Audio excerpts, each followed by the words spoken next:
It wasn't long before the rumor of Eve Quinn Yanellis, a favored daughter of the city, had begun to spread throughout its bricked alleys and cobblestone streets. It was not long, indeed, did the rumor spread that quickly between townsman to townsman and townsman to townswoman even, as there was no secret that could be kept from the good, or perhaps not always so good peoples, of the city of Lorne. Yes, indeed, everyone spoke with one oddly silent, despite her family's repute, the King Roland, and it was even rumored, too, that perhaps he had something to do with her death, though the people were quieter over his personhood, or perhaps their own. Nonetheless, the city continued bustling and busying its ways about until one day a sailor long gone at sea returned home, and therein discovered to his dearest regrets his fiancée dead, and himself a wreck. And it was not with ease that this man Alexander Dominic Ashington did receive this news, this poor, salty news, the news of his soon-to-be wife's assassination.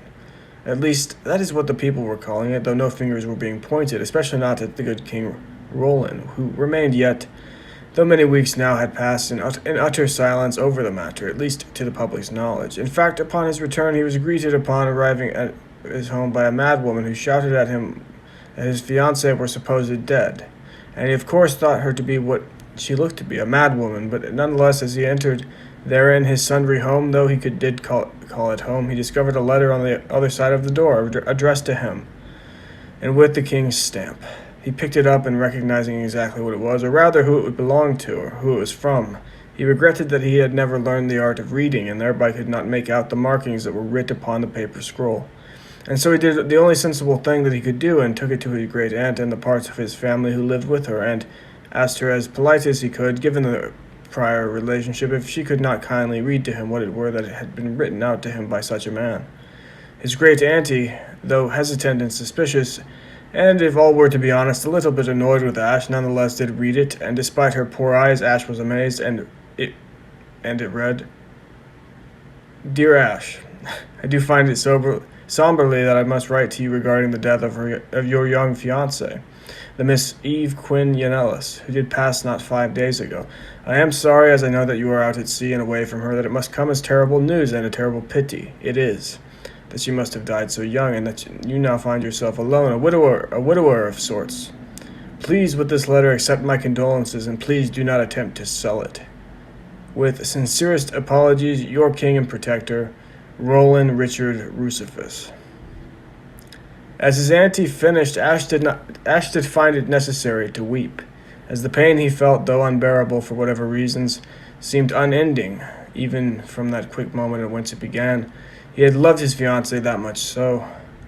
His auntie and his family therein had not wished to tell him the news. Sadly, after his weeping, and after his cousins and uncles had calmed him, Ash found his way to the edge of the city, towards the port, and in fact eventually upon the port, though he could not sail as he had irrationally intended.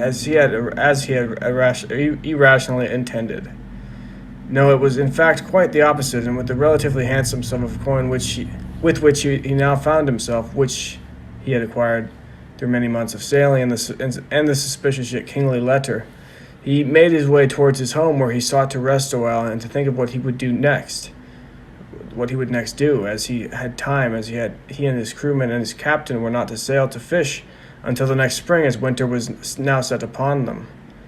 And the ice and snow that very night did even begin to fall lightly upon his shingled roof. He did not make it to his bedchamber within his modest home that night before he was strapping on his boots to leave, however. No, in fact, he made his way towards the tavern some few streets away, a wild place, a dark place. The Porterley Stoutsmen, where gluttons were known to drink themselves full and fight until the next day's morn, not to mention pickpocket and swindle. That he decided stupidly, and in some rage is where he would now go, and as he arrived, not realizing his mistake, he entered, and as he entered he was set upon by 3 men, 2 large, 1 small, and a sultry attitude that was, in this moment, pointed towards him.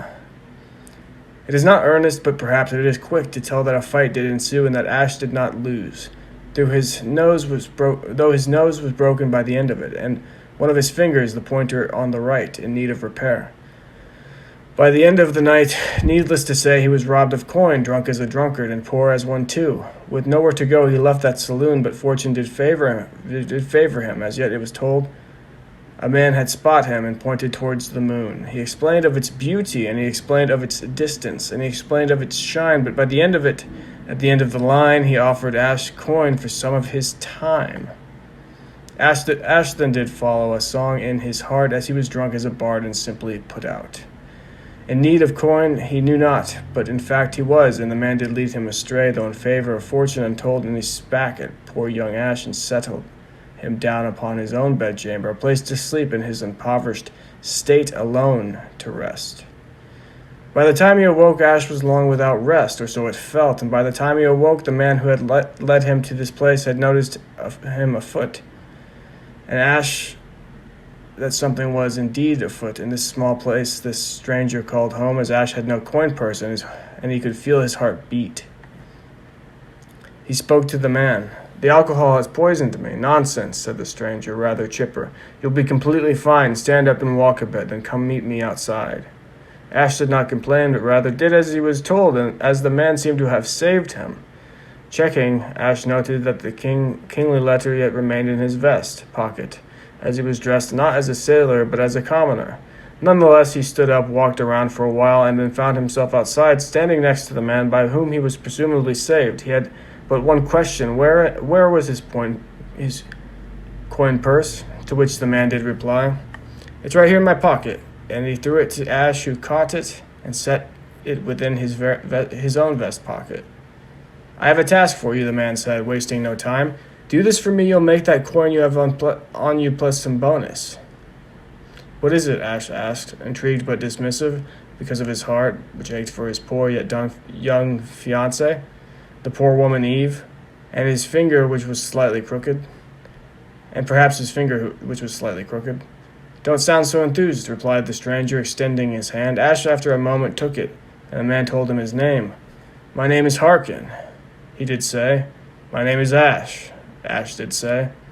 "Let me tell you a story." Harkin barked. "Let me tell you a story of which you must embark."